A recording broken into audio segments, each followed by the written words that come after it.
Shinichi was an ugly, shy otaku who was sent to another world to spread otaku culture.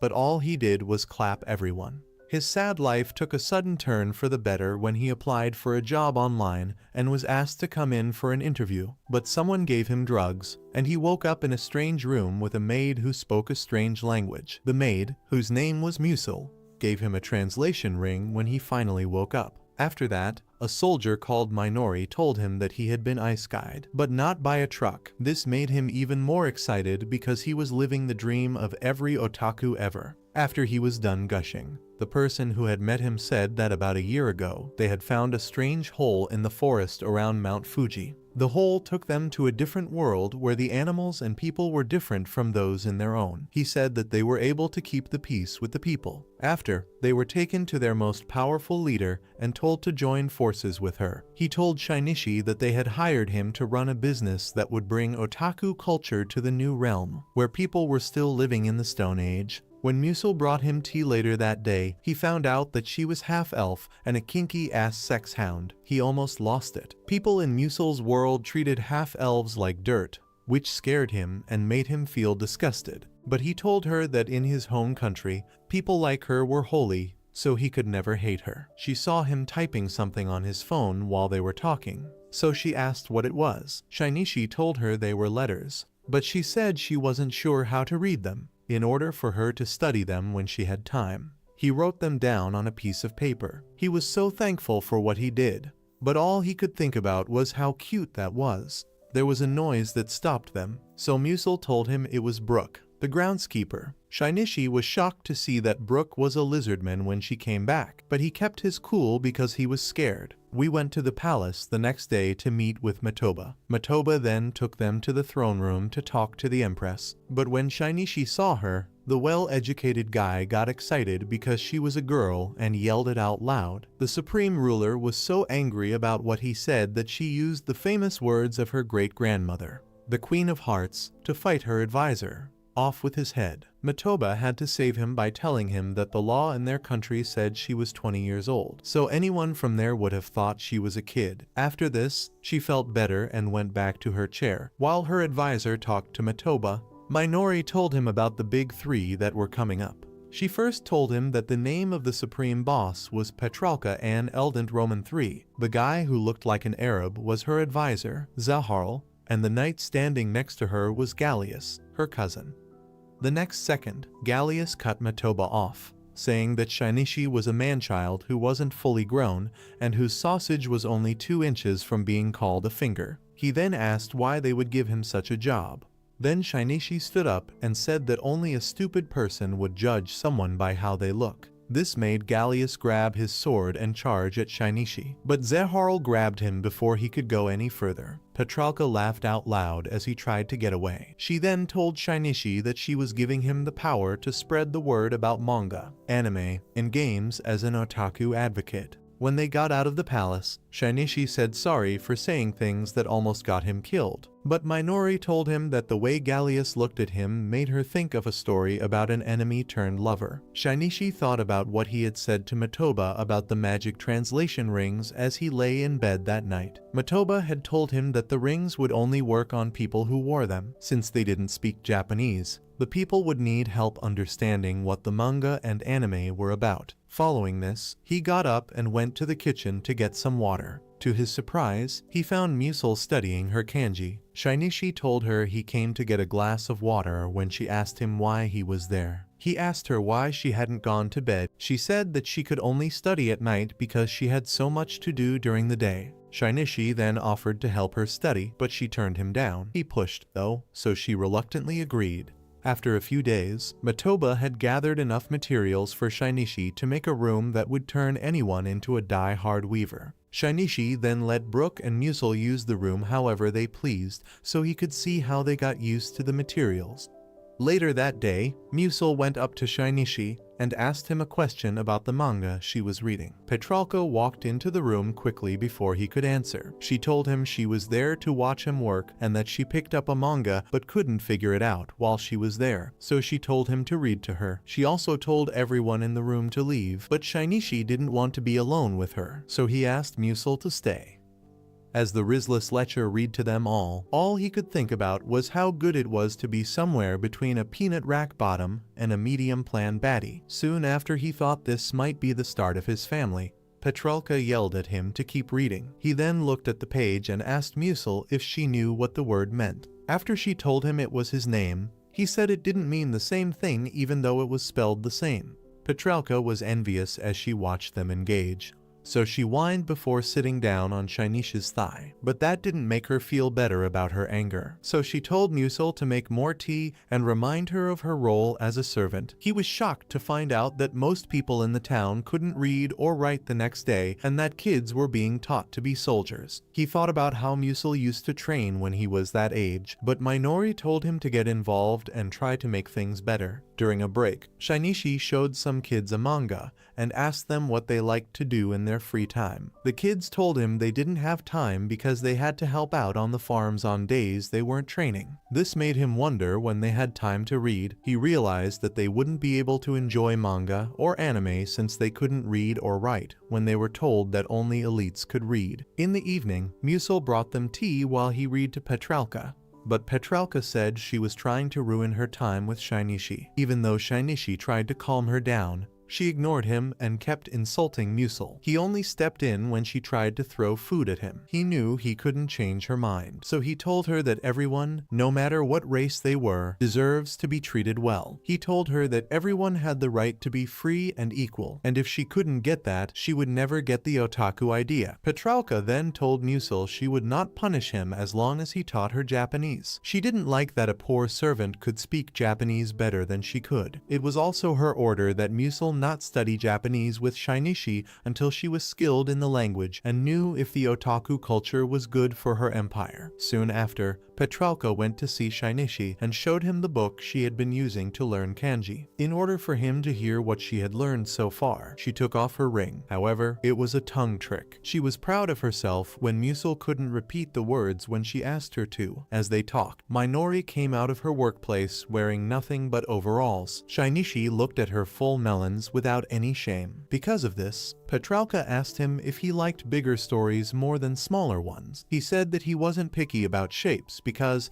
while looking at Petrelka's chest, even flat plots were important to him. He did admit that bigger jugs had a chokehold on him. Minori then told him that he would have been arrested for harassment in Japan, and Petrelka told him that he was acting like a man who couldn't hold it in. After school that night, she took off her ring and spoke to Shainishi in Japanese while he taught Musil. He praised her, which made Shainishi happy, and Musil told him that she was doing her best to learn the language so she could speak it easily. It was her dream to go back to Japan with him one day. If he would let her, he would love nothing more. After 3 weeks, Shainisha's school that Matoba had been building finally opened. Musil brought him food while he was talking to Minori in the hallway. Then Petrelka showed up, and when she saw Musil, she asked how far she'd learned. Petrelka made fun of Musil for not being smart after she admitted that she was still having trouble. Shainishi defended her by saying she didn't have time to study because she had to take care of him. The next second, Petrelka threw her book at Shainishi because she didn't like how he was paying more attention to Musil. Then she told Musil that she could no longer work for Shainishi. It was stopped when Shainishi tried to help by hooded men who grabbed Petrelka and held them hostage. It was Petrelka, Musil, Shainishi, and Minori who were locked up. The guys took off their rings, but because Musil spoke Japanese, she started to translate what they were saying. They put the globe on the table, and Petrelka saw it. She told them it was a powerful weapon that could blow the school up and into Skypia. The men then told their boss that Shainishi was planning an invasion because he wanted to teach people of all races how to read and write. He said that humans were made to be the best race, but Shainishi told him that if he really thought that, he was a racist pig. The man said there was nothing wrong with what he believed and said he was going to kill himself. Petrelka stopped him before he could cut off Shainishi's head. He told him that if Shainishi died, people would only see him as a killer. The man then pushed Shainishi toward Minori, making him fall right into her plans. He then told Petrelka that she would take Shainishi's place. Minori told Shainishi to find a way to confuse the terrorists while he talked. She did this by pulling a pen dye out of her shirt. After telling the guards that he had to go to the bathroom, he told her to wait for his clue. As they led him to the bathroom, his phone started to ring, which gave Minori the chance to attack them while they were still confused. She used her magic to kill the last few men after killing most of the men, but their boss stood up again and turned on the gun. Shinichi put out the fire on the weapon with a fire extinguisher just as he thought he had won. Minori then hit him and he fell to the ground. She was hit with a knife by the man, but Musil stepped in front of her and was stabbed. She screamed for someone to find a doctor and save Musil as she held the unconscious girl in her arms. After some time, Shinichi went into Musil's hospital room and saw Petralka crying so hard that he thought Musil was really dead. His surprise, though, was that Musil spoke up from her bed, still very much alive. This made him confused. Since Petralka was still crying, he got a better look and saw that she was crying over her dead fish. After the next day, Shinichi and Minori went to school. As soon as they walked into the classroom, they saw kids from different social classes about to fight. Before meeting Shinichi as the new director and herself as his assistant, Minori had to get the class back on track. Then Shinichi took over and started the class. When Musil went back to the house a month after the school opened, Shinichi said sorry for living like a slob because the place was so dirty. Musil told him she was happy to clean, though she made him tea and asked how school was going after she was done cleaning. He told her that it was easy for the kids to catch up. It didn't surprise Musil because he was a great teacher. She said anyone would be glad to learn from him like she did.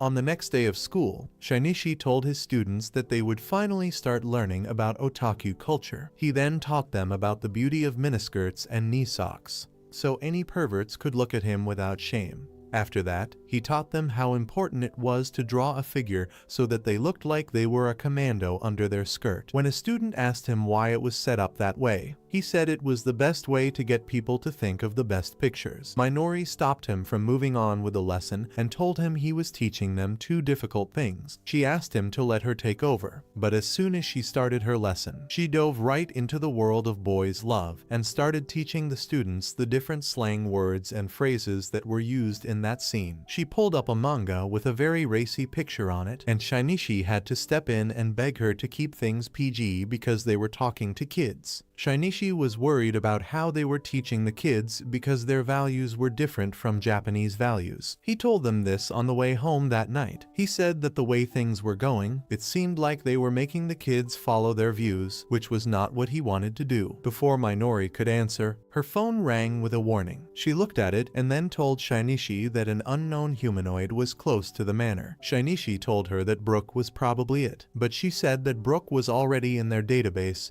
and shouldn't be able to set off the alarm. Then she took the gun out of the case next to her and, along with Shinichi, went to look for the intruder. When they got there, they saw a young werewolf girl painting a picture of the house. When Shinichi first saw her, he screamed with joy because he had seen a furry person for the first time. The girl dropped her sketch pad in shock at his excitement. The girl was brought into the house, and Minori asked who she was. She told them her name was Elbia Hanneman and that she was an artist who roamed the world. Then Minori told Shinichi to take off his ring. She then told him that Elbia might not be who she said she was and that she might be a spy from Baharam, a kingdom that has been an enemy of the Eldent Empire for a long time and has been known to send spies into Eldent to gather information. When Shinichi saw Elbia, the way her ears and tails moved got him excited, but Minori gave him a hard elbow in the gut to calm down before some Eldent knights showed up to arrest Elbia. Shinichi watched as the carriage pulled away, and Minori told him that she would be killed after the Empire questioned her. She also told him that Elbia might not have known she was a spy because the Baharam kingdom often sent people to the Eldent Empire as spies who didn't know they were being sent there to hide the real spies. Shinichi and Musil went to see Petralka at the palace the next day. After making sure that Musil was okay, she asked Shinichi how school was going, and he said everything was going well. Petralka then told him that she wanted to come around and see what was going on for herself, but that she had been told to be more careful after what happened with the bomber. Gallius told her that was the only way to keep her safe while they found the people who wanted to hurt her. This made Shinichi ask if he could include Elbia in that group. He told Shinichi that he did and that Shinichi had nothing to do with it, but Shinichi claimed that he did. He told her that Elbia was a good artist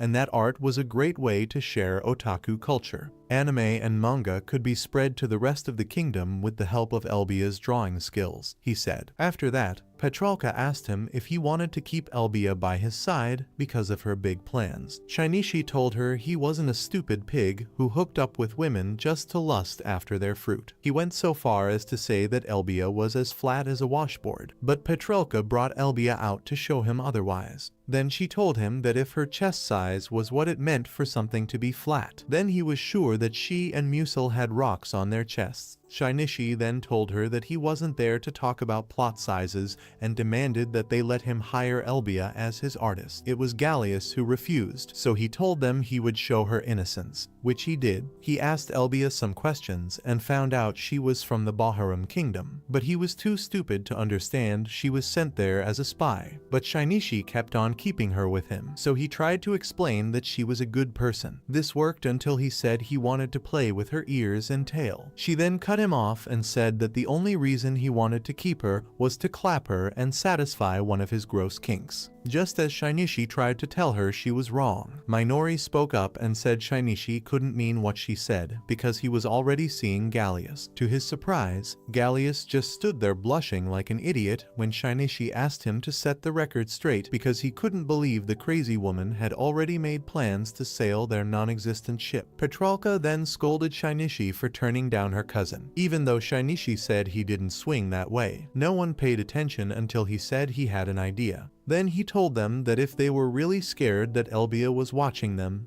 they could tell her lies. So, the people who sent her would only know what they wanted them to know. Gallius agreed that this was a good idea. Petralka gave Elbia a hard look when Shinichi asked her what she thought of the idea. This made him think of how she had treated Musil. After that, he asked her why it was so hard for her to trust non-humans. She told him it didn't matter. She told him that she didn't like how he was always with women because she didn't understand why. When Petralka heard this, it made Musil cry, which made her worry that she was hurt and in pain. Musil reassured her that she wasn't. Shinichi then told Petralka that Elbia would be in his care. Shinichi put the ring back on Elbia's finger, told her she would be working for him, and then introduced himself. Because Elbia was so glad she wasn't going to have to kick the bucket yet, she threw Shinichi to the ground and hugged him while thanking him for saving her. This made Petralka even more angry. On the next day, Shinichi taught his students about games and showed them some of his favorites, which they all seemed to really enjoy.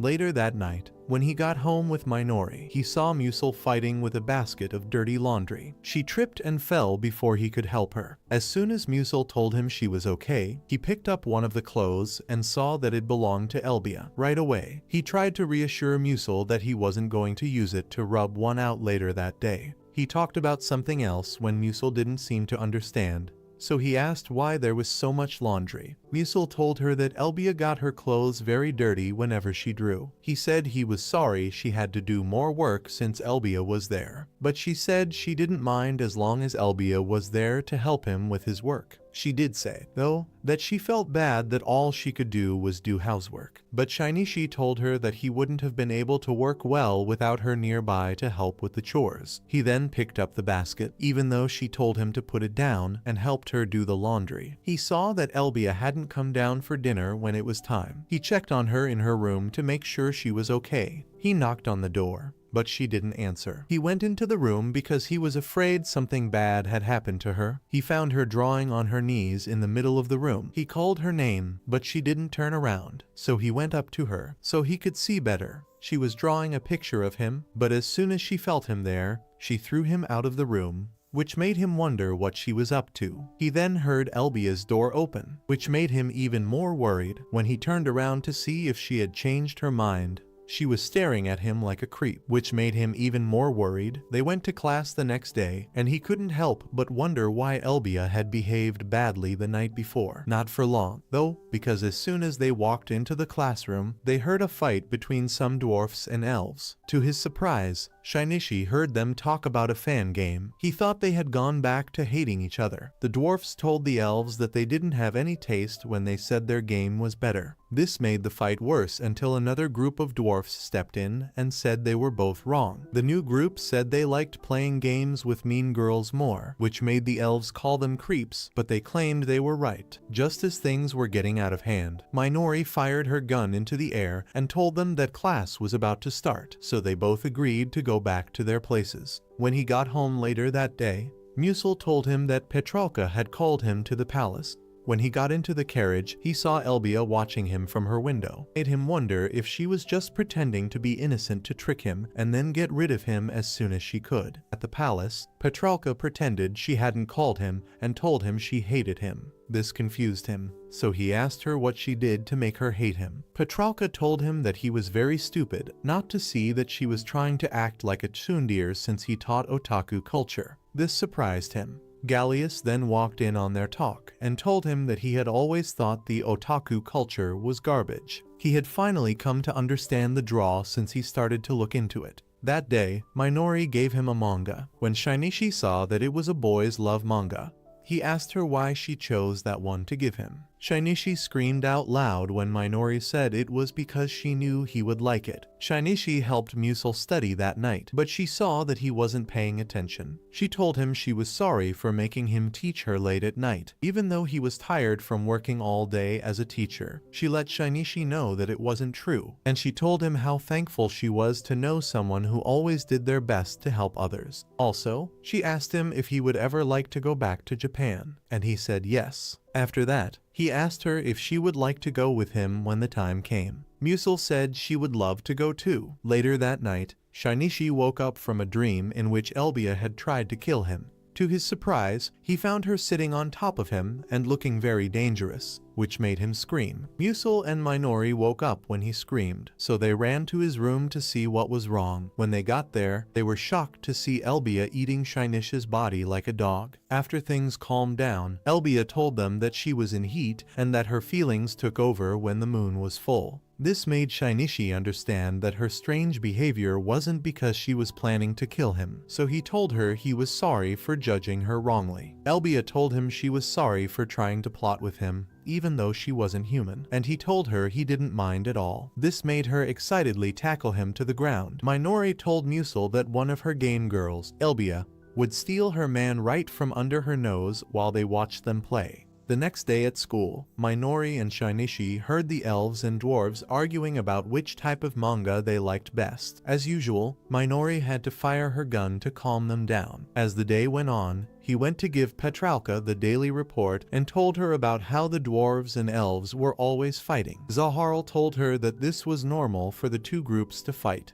Then Shinichi said he was afraid that things would get out of hand when more students started coming to the school. Zaharl told him that he and Minori would have to deal with that problem alone. Shinichi told them that he wanted to hire Musil as a teacher at the school to help out, but she said she wasn't qualified and tried to say no, since she knew more Japanese than the other students. Shinichi told her it wouldn't be a problem for her to teach them. He saw Petralka with a frown on her face when he turned to face her, so he asked if it was wrong to suggest that Musil become a teacher. Although Petralka said she didn't mind Musil teaching, she did say that her only worry was that he would spend more time with him, which she didn't like. She also said that since Musil was teaching, they would have to give him a new maid, and she knew that he would ask for someone with a big milkshake because he was a brazen cat. Finally, they got back to their house and started taking out the boxes that Shinichi had sent from Japan with the new materials. A golden football was inside a certain box that Shinichi opened. He was wondering why they sent it until Minori told him she had ordered it and that it was a limited edition item from her favorite manga about sports. She noticed the ball was gone while she was talking. Elbia was having fun with it.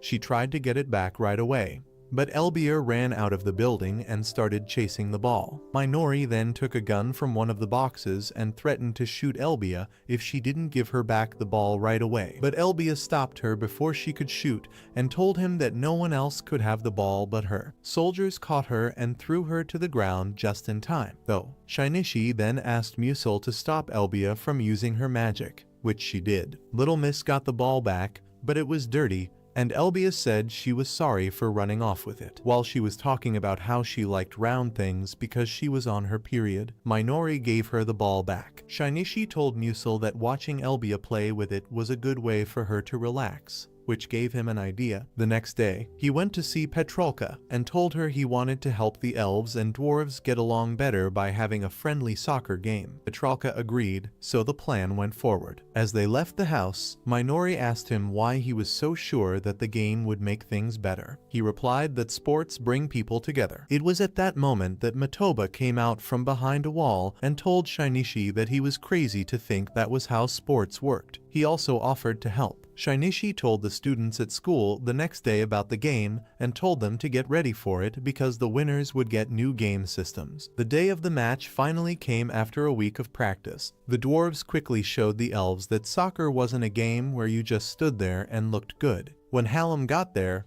the dwarves already had 50 points and were ahead. Shinichi was told by Minori that she didn't like it when the elves lost and demanded that they be able to use magic in the next round. The two women told Shinichi they didn't mind when he tried to say no. Shinichi ate lunch with Petralka, Musil, Gallius, and Zeharl during the break. While they were eating, Musil noticed that Petralka had rice on her face. Shinichi yelled at her to stop before she could take it off, saying that the only way to get a grain of rice off a girl's face was to take it off and eat it. Before he could eat the rice, Petralka told him to take it off her face, which made him feel like he was in heaven. When Petralka saw that he also had a grain of rice on his face, she took it off and ate it, which made him very happy. He was happy for a short time, but Gallius took another grain of rice off his face and ate it. Magic was used by the elves in the second round, which quickly turned the game into a copy of Shaolin soccer. Because the game went late into the night, no one was sitting down except Romalda and Loic. They stumbled towards the ball. Elbia stole the ball and ran off before they could get there. So Shinichi tried to end the game. Before he could blow the whistle, Petralka ran onto the field and stole the ball from Elbia. Elbia then went after her right away. She ran toward the post and called out to Musil to help her with her magic. After Petralka scored the goal, she ran over to give Musil a high five, which made people watching them make comments. Matoba said that teasing could happen to Musil because she was half-elf and was seen as low-born scum. Shinichi said he didn't think that would happen because people might have different ideas about non-humans if Petralka had known about Musil in public. They got game systems for back to school, which made the fight between the elves and dwarves even worse. After a few days, Shinichi went to see Matoba and told him that they kept bringing fake copies of the manga and anime he had asked for. Matoba told him he was sorry and to give him a list of the manga he needed, but Shinichi said he would go himself because he didn't trust them to get them.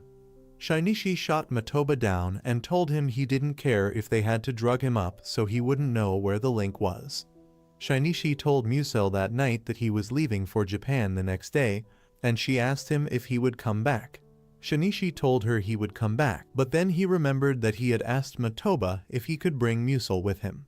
Matoba told him that the air on Earth was dangerous for Eldance and that she wouldn't be able to stay alive if she went with him. The next morning, Musil told them she had to leave, and guards came to get Shinichi. Shinichi's bags were left by the door by Musil for the guards to pick up before they left the mansion. Shinichi woke up in his old room. The first thing he did was check his bank account to make sure he was getting paid. Then he looked up from his computer and saw that they had brought 2 bags with them. He chose to open one of them.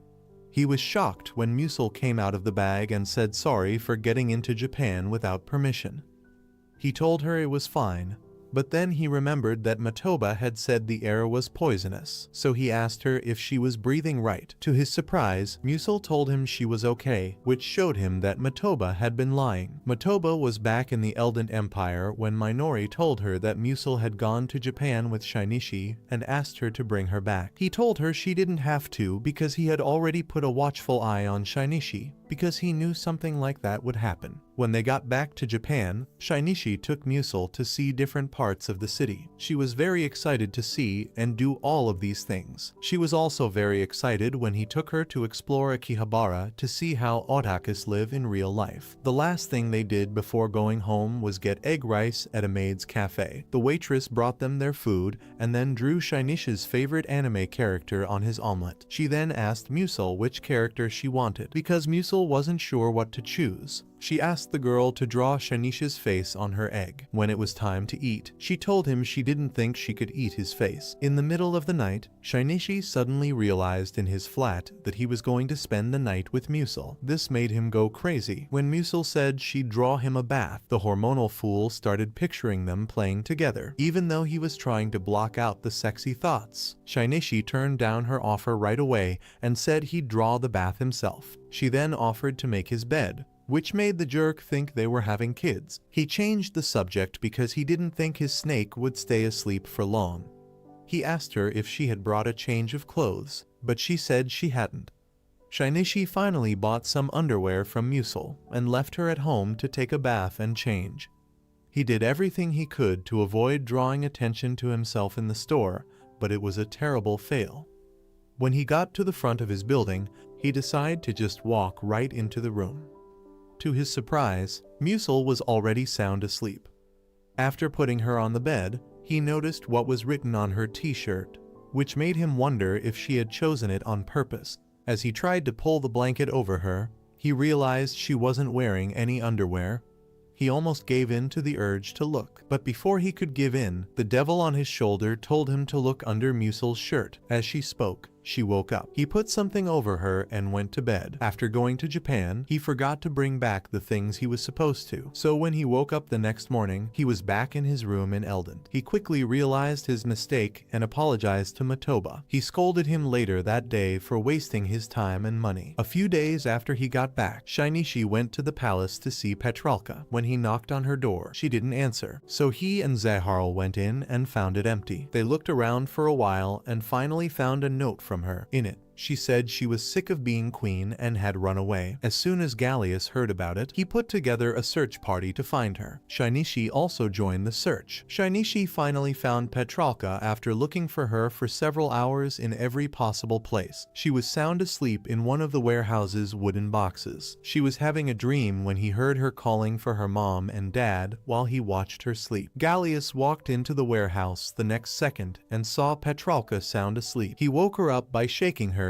and told her she had to go back. Petralka got up and left the warehouse without much of a fight, but before Gallius could leave too, Shinichi asked him if he could give Petralka the day off. Gallius told him it was not possible because she had a lot of things that needed to be done. During dinner that night, Musil saw that Shinichi was thinking deeply and asked if everyone was okay. He told her he was thinking about how everyone had problems, and she told him that was just how life was. Shinichi and Minori went to the palace the next day because Gallius and Zaharl had called them and told them that Petralka had locked herself in her room, that she had put up a magic wall that kept them from getting into her room. They said, after listening to them, Shinichi told them that Petralka had chosen to stay in her room and watch anime, read manga, and play video games for the rest of her life. Gallius and Zaharl were scared because they had never heard of something like this before. Being around Shinichi, Minori told them they had nothing to worry about. Matoba, who was just standing there like a low-resolution NPC, told Shinichi that he was the best person to help Petralka break out of her new life because he had lived it as a sad, shut-in NEET. Shinichi agreed to do it, but he told the others to leave so she wouldn't freak out when she saw their small group. Gallius stayed behind while everyone else went and told Shinichi that he was to blame for Petralka not doing her job. He said that after the death of the previous Supreme Master, Petralka would take the throne because his parents had killed her parents. Gallius told her that she took on the Empire's duties at a young age. He knew they were making her tired, but all he could do was stay by her side. Shinichi told him that he would do everything he could to get Petralka back to normal. While Gallius was gone, Shinichi knocked on the door. Petralka told him to go away because because she wasn't going to come out. Shinichi then told her he wasn't trying to see her leave, but he did want to come in. She agreed, so he could. When he got inside, he saw that Petralka had fully adopted the life of a recluse because her room looked like it could be used for storing extra trash. Shinichi told her that she wouldn't get the full experience if she kept going that way, so she offered to be the ship for her enemy. Then he set up for a small bed, a TV, food, manga, and video games to be brought to her room. After setting up everything, Shinichi taught Petralka how to really live alone for the rest of the day. When it got dark, she said she wanted to take a bath, so they sneaked into the royal baths while adult manga kept the guards busy. They heard the guards talking about Petralka on her way back to her room after taking a bath. One of them said he hoped she would be back to work soon. When they got back to Shinichi's room, he told them that he had stopped going out because his crush had turned him down. He also said it was too late to turn back once he realized he was hurting himself more than helping. Petralka then said she didn't think she deserved the throne and hated that she took her anger out on other people. Shinichi told her to just be herself. Early the next morning, Petralka chose to return to her royal tasks. Gallius and Zeharl were glad to see her again. Gallius was grateful that Shinichi helped him with Petralka, so he wanted to show his appreciation by giving Shinichi anything he asked. Gallius was happy to help Shinichi find a good place to go on vacation, suggesting that they stay in one of the vacation homes near the city, which was near a lake. When Shinichi heard about the lake, he was thrilled because he thought it would be a great time to have an episode at the beach. At the same time, Petralka went back to her royal tasks and planned to go to the beach when she was done with her work. Her council even tried to make her a swimsuit, but it was hard for them because of her half-flat chest. It took a lot of talking before they all agreed on a school swimsuit. Everyone at the beach thought they were alone and having fun, but someone was watching them from afar. While they were eating lunch,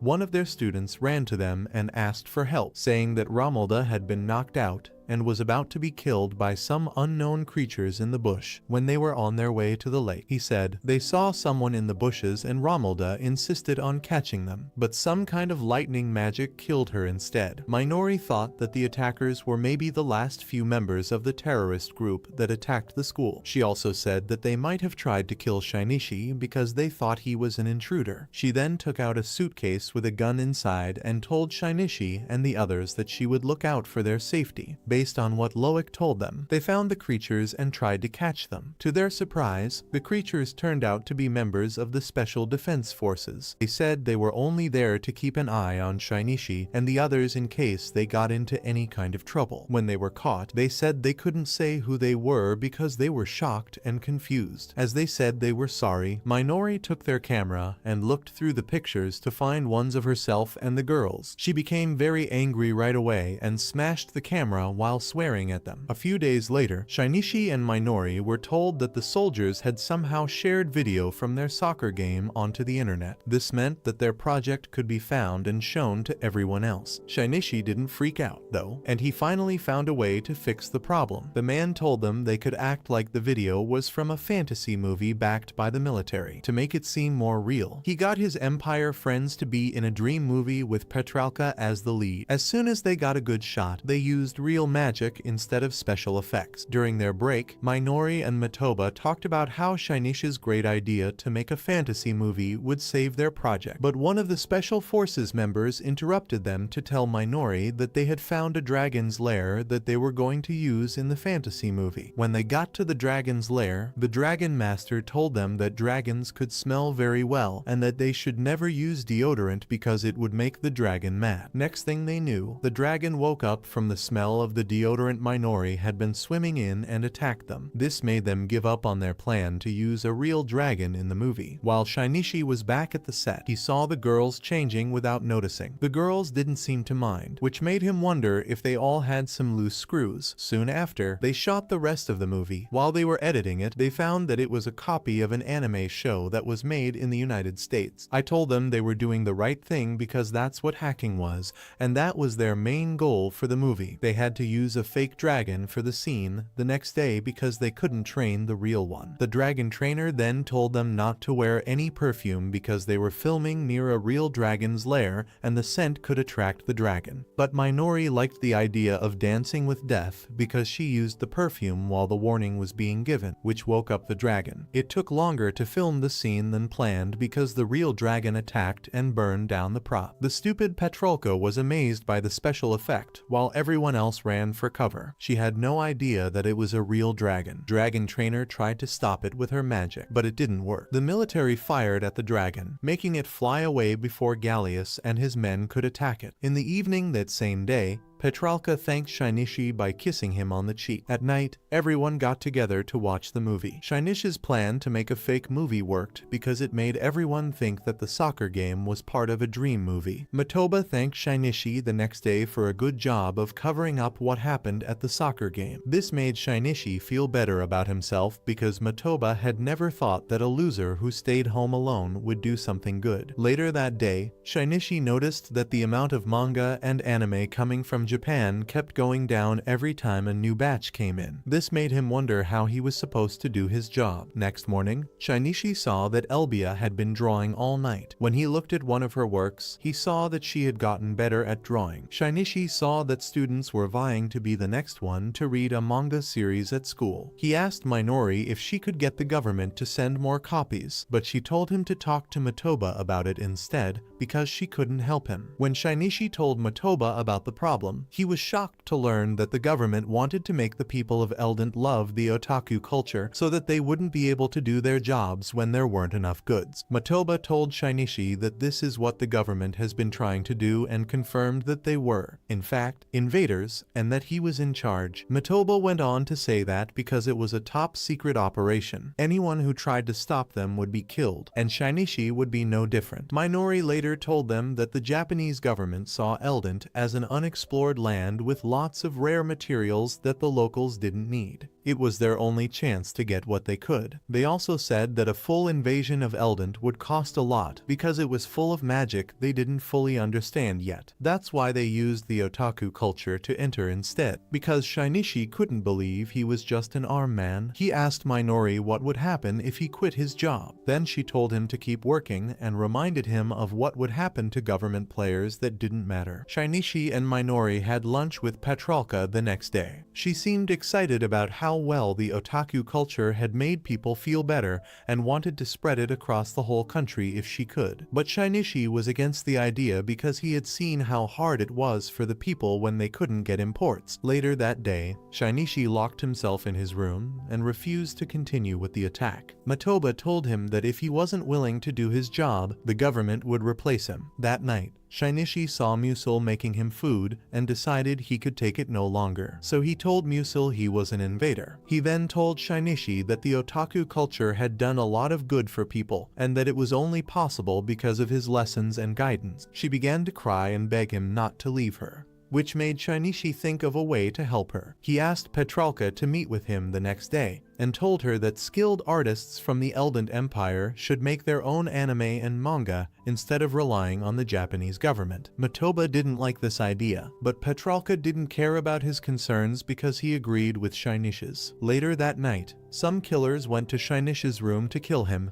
but Petralka's special elf guards were waiting for them and beat them all up easily. The next day, Matoba told Petralka he was sorry for the attempt on his life and that the plot was the work of some rebels in their group. He told her that they probably attacked Shinichi because they thought he was a threat to their country's interests. He also promised her that they would do something to make sure it didn't happen again. He also said that the Japanese government wanted the friendship with the Eldent Empire to grow even stronger. Even though they said they were sorry, Petralka and the others knew that Shinichi and the Japanese government had different goals for Eldent. They decided that if they tried to kill Shinichi again, they would cut all ties with Japan. Matoba told Minori that they wouldn't try to get rid of Shinichi again while they were on their way. As the days went by, Shinichi was watched over by Petralka's best elf guards to make sure that no one else tried to kill him. When Petralka was sure that Shinichi wasn't in danger, she called her guards back after a few more days of peace. Shinichi noticed one day that the government was sending out wrong sets of materials and that some of them were even hard to get in Japan. Back at the castle, Petralka was doing her job when all of a sudden, someone struck the outside wall of the castle. They told her that the Baharam seal was seen near the explosion when she got the news. Petralka thought the Japanese government was behind it, so he called Shynish's mansion right away to see if they had also been hit. As soon as Musil answered the phone, she saw smoke coming from afar and knew right away that it was coming from the school. At the same time, Shynishi saw the school on fire and ran to try to save some things. When he got to the library, he was hit. When Musil, Brooke, and Elbia got to the school from the outside, they found that the front door was locked. Brooke took down a wall, which let Musil and Elbia in. Inside, they found the guards who knocked Shynishi out. Elbia fought them off so Musil could go to the library and look for Shynishi. Elbia was finally shocked and about to be shot, but Minori stepped in and stopped the gun. The three of them go to the library together and make sure Shynishi is safe. Matoba showed up later. After Shynishi woke up and saw that the school had burned down, he told them that this would definitely cut ties with the Eldent Empire. After that, Shynishi asked him to let him talk to their leaders because he had a plan to solve the problem. Shynishi made the officials mess up in an online meeting and tell the truth about their plans to hurt the Eldent Empire. He then took Petralka's magic owl out of his bag, which let her hear everything. She told them that if they tried to hurt Shynishi again, she would end their formal relationship. After some time, the school was finally fixed up and opened again. Shynishi went back to work at the school as the otaku teacher. Leave a comment saying otaku to show that you finished watching this.